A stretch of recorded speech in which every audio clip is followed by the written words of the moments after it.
So without further ado, I'd like to introduce our mayor, Noam Bramson.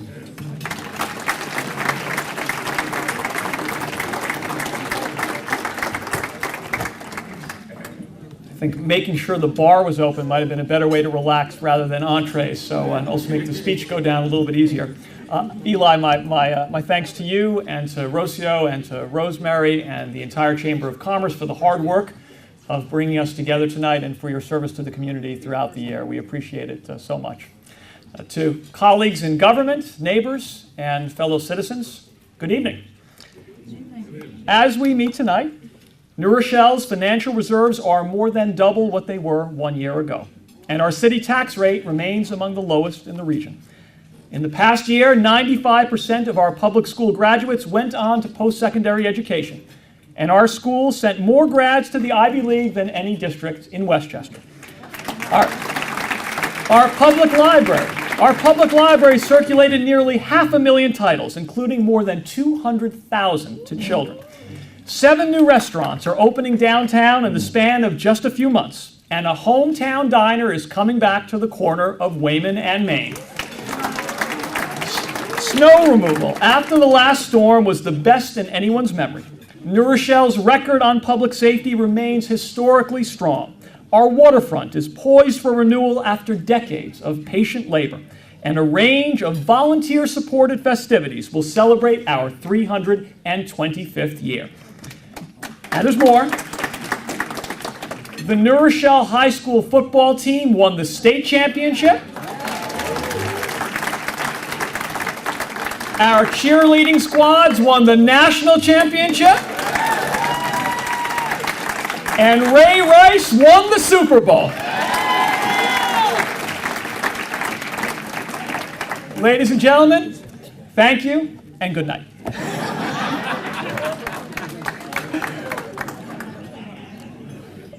Alas, you won't get off quite that easy. Like cities and families all across America, New Rochelle has faced tough times in recent years, and many big challenges still remain. But tonight I can indeed report that a new season of possibility and promise is upon us. Because of the collaboration and the independence of the City Council, because of the dedication of our staff, and most importantly, because of the dynamism and civic spirit of the people of New Rochelle, the state of our city is once again strong. Now, if we employ wisdom, foresight, and determination to shape our own future, then the state of our city can and will be even stronger. So let us together look at the lessons we have learned and then chart a course forward that will give every one of us a chance to succeed. The first order of business was and is putting our financial house in order. With the Great Recession squeezing revenues and with state-mandated costs on the rise, the city administration and council made a determined multi-year commitment to cutting expenditures and improving efficiency. New Rochelle's workforce is now the leanest in our modern history. We've saved millions by reducing energy use, refinancing debt, and deferring non-essential programs. We're making government smarter with web-based access to property records, council meetings, and public information of every kind. And yes, we have preserved the lowest municipal tax rate among all the urban centers of Westchester. In short, no city delivers better value on the dollar than New Rochelle. But there's much more to do. We can build on our positive fiscal record by strengthening several key partnerships. First, a partnership with our region. Here in Westchester, there are dozens of municipalities and an even larger number of school districts doing things separately that we could be doing together. Regional collaboration delivers economies of scale and uses shared bargaining power to reduce per unit costs. In other words, better service for less money. New Rochelle has been a leader in promoting collaborative efforts, from merging our resurfacing contract with Pelham Manor, to promoting regional stormwater management along the Sound, to helping advance the concept of a regional fire district. And we've been leaders, too, when it comes to regional land use and planning, working with the Mayor's Redevelopment Roundtable and with the Sustainable Communities Initiative to embrace a metropolitan and Hudson Valley growth strategy. But that's only a fraction of what can be done. Let's take the next steps. Tonight, I'm asking our staff to undertake a comprehensive review of private contracted services, public works facilities, and administrative functions to determine which could be shared with other municipalities. From road paving to yard waste transfer to ambulance service, from payroll processing to information systems to fleet maintenance. There's a lot of low-hanging fruit, and there's no excuse for leaving any of it on the tree. Second, a partnership with labor.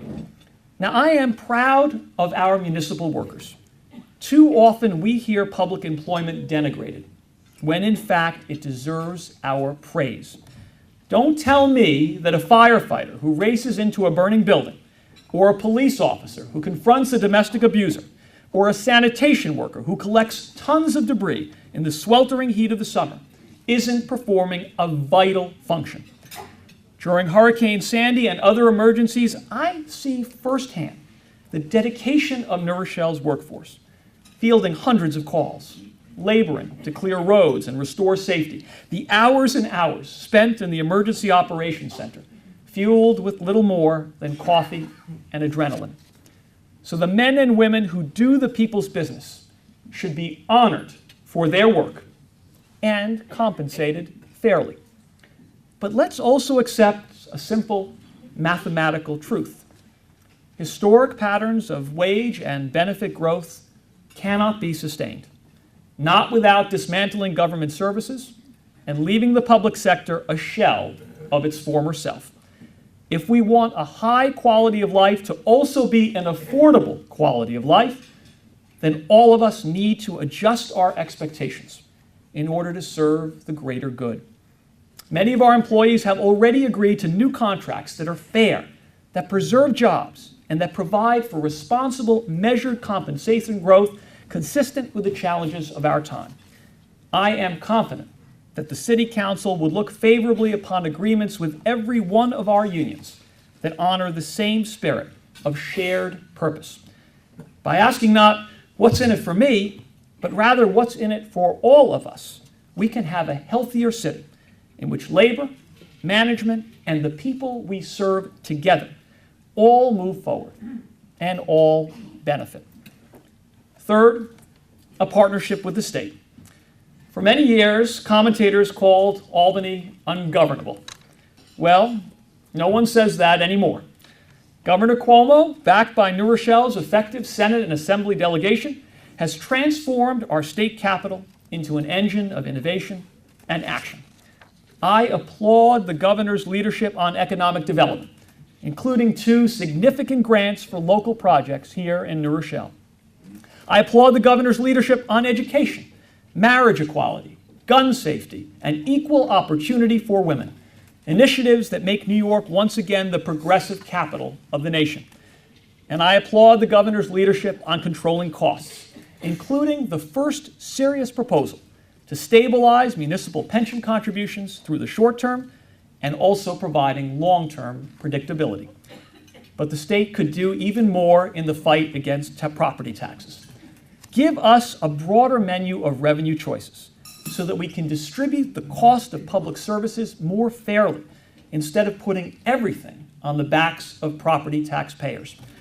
And treat New Rochelle and others served by private water companies the same as cities, towns, and villages all across New York by relieving us of the onerous responsibility to pay for fire hydrant maintenance and use, a burden that costs property taxpayers nearly $1.5 million every single year and rising. Under Governor Cuomo, Albany is finally getting its act together. So let's harness the new direction of state leadership to meet our needs here in New Rochelle. Through these partnerships and through our ongoing commitment to efficiency, our city can and will demonstrate fiscal responsibility and uphold the interests of taxpayers. But tax relief by itself is not an economic strategy. Unless we want to face the same painful choices year after year, while our quality of life gradually slips away, we must also take action now to grow our economy, create jobs, and enhance our tax base. How can we do it? Number one, let's improve the city's capacity to attract investment. Last year, the council appointed a citizens panel on sustainable budgets, an all-volunteer, nonpartisan group with a broad range of public and private sector experience drawn from every district in New Rochelle and representing every political view. The panel recognized that a policy of austerity alone is doomed to failure. So even while recommending specific steps to close a projected budget gap, the panel also urged new investments in infrastructure, marketing, and creative talent, while challenging us to shift our capital priorities from the replacement of depreciated assets to strategic investments in the future. The budget adopted by the Council in 2013 reflects this balanced and forward-looking philosophy and will beef up our ability to seize economic opportunities.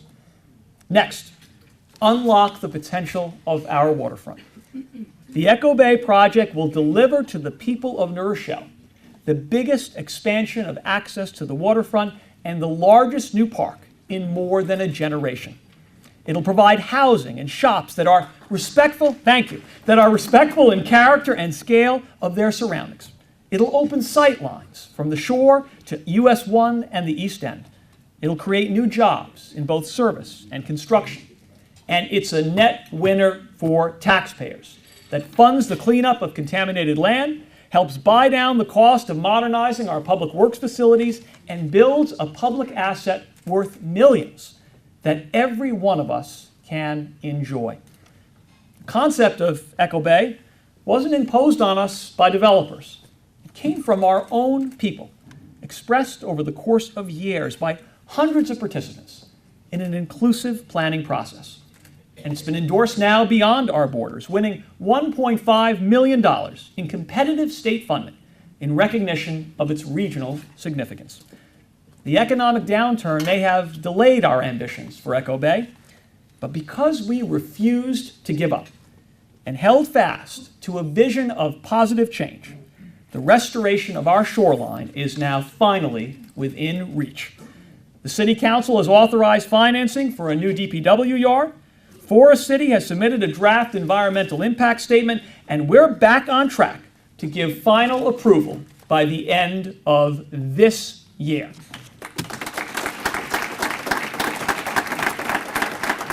And that's not a moment too soon. My family has lived in New Rochelle since 1969. Other families have lived here much longer. But no one alive today has had the opportunity to take a simple stroll from East Main Street to Long Island Sound and look upon an unspoiled shore. And I cannot wait for the day, now nearly upon us, when we can join hands on a great lawn that stretches to the water's edge and reaffirm New Rochelle's status as the Queen City of the Sound. Next, team with businesses. Whether it's beloved local institutions like Modern Pizza, opening in new, larger spaces downtown, or the property owners who work with the bid to renovate historic facades, or the efforts of the Chamber to build business networks and sponsor events. Commercial vitality is less about the actions of the government and much more about the vision, innovation, and just plain sweat on the brow of entrepreneurs and investors who believe in our city and are ready to take risks. So let's use every tool at our disposal to make New Rochelle even more business-friendly. From grants to pay for new signage, to targeted incentives to spur development, to an enhanced farmers and crafts market that serves as a magnet for shoppers. And let's also build a stronger foundation for a vital, competitive economy across our region. That means working along institutions of higher learning, including New Rochelle's 3 colleges, to prepare students for the opportunities of tomorrow. It means making sure that the talented employees every company seeks can find quality, affordable housing without an expensive and draining 2-hour commute.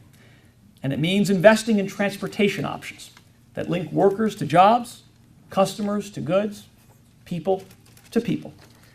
It's our responsibility to help risks pay off and to design the architecture of a healthy free market so that investors tomorrow or next week or a year from now will know that New Rochelle is open for business. And finally, plan for the future. The present always has strong advocates. When today's interests are threatened, folks will speak out at public hearings, write letters to the editor, send emails to their elected officials. Trust me, I know. No one arrives in a time machine to lobby for tomorrow. So it can be hard to focus on the future. It requires will and leadership. But when Katie and I look at our 2 boys, when any of us think about our children or grandchildren, we know that there is no greater test of our character.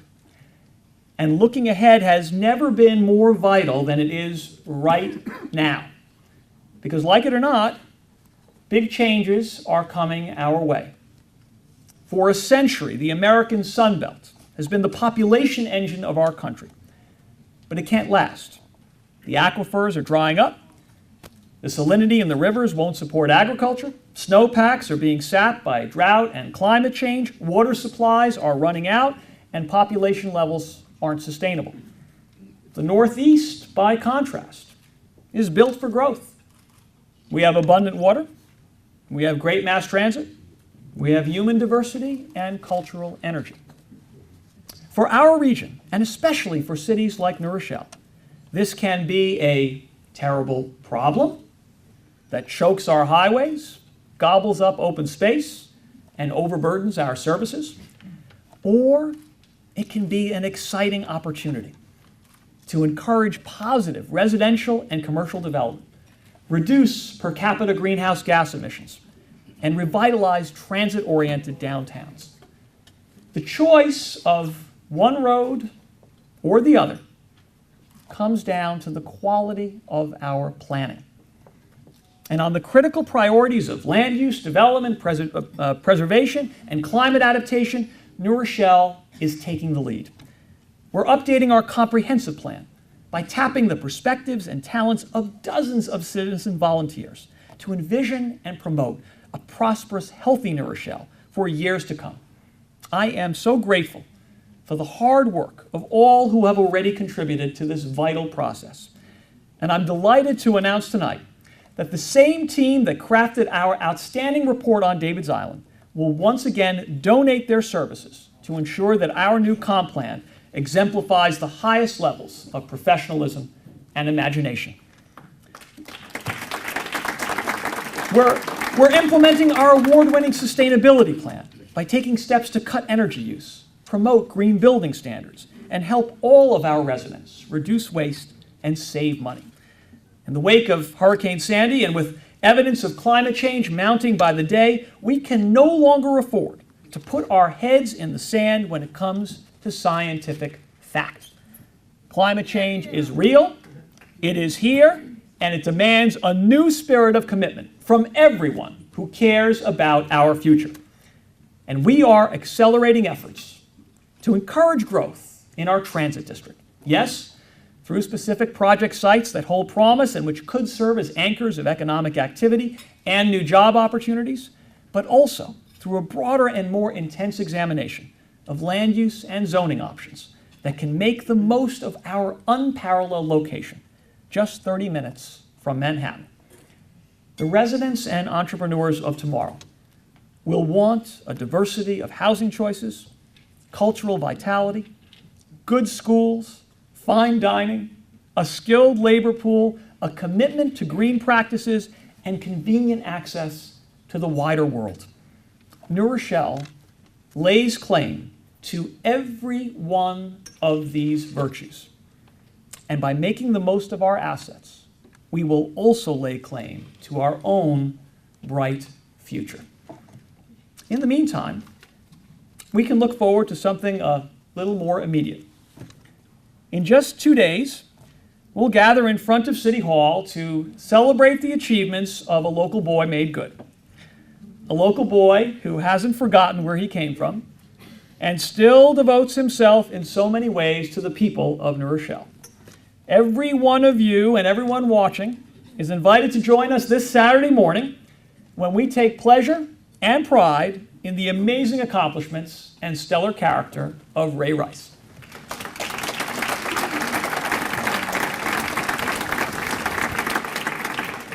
I taught him everything he knows about football, by the way.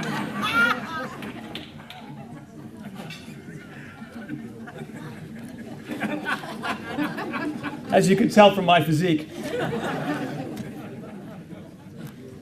But in truth, the success of a single individual, blessed with nearly superhuman talent, is not the real test.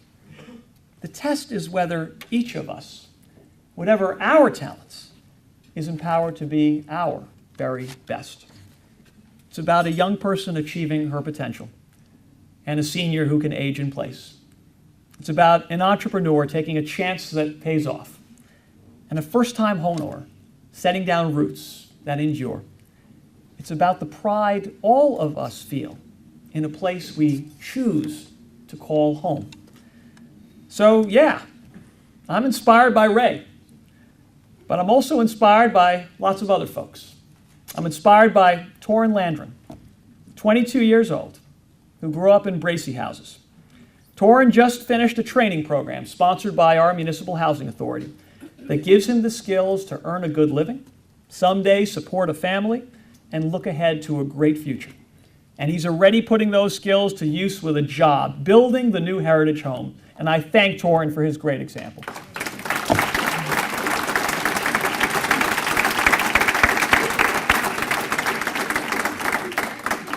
I'm inspired by Giselle Guerrero, who came to this country as an immigrant, founded her own successful salon that caters to some of the most privileged, and now gives back to some of the most needy by providing free haircuts at Hope Community Services. Thank you, Giselle. I'm inspired by Dave Brott and Stephen Stein, who founded New Row Runners. Their membership, outrunning our streets every weekend, rain or shine, snow or sun, includes people of every race, heritage, background, and athletic ability. But they share at least 3 traits in common. They all love this community, they all support each other, and they all have a lot more energy than I do. I'm inspired by Alvin and Gwen Clayton, who along with many admirers established Alvin and Friends, and who are now demonstrating their confidence in downtown New Rochelle by more than doubling the size of their acclaimed restaurant. You should go and try the fried chicken. And I'm inspired by families like Al Tarantino's, or Doc Kiernan's, or Joe Facinas, or Dominic Procopio's. Families that devote themselves to this community across the span of generations, with children and grandchildren who could choose to live anywhere and who choose to be here. It is within our power, through the choices we make together, to build a New Rochelle that is fiscally sound, economically strong, and culturally vibrant. A New Rochelle in which everyone is respected, everyone is welcomed, and everyone has a chance to thrive.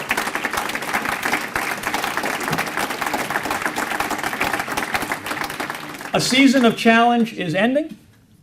A season of opportunity is beginning. May we each, in our goals and our deeds, rise to this occasion and prove worthy of this moment. Thank you, God bless you, and God bless our community.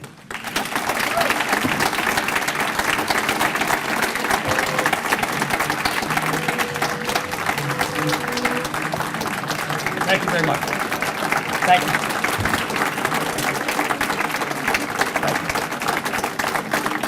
Thank you. Thank you. Thank you. Please remain standing and continue applauding.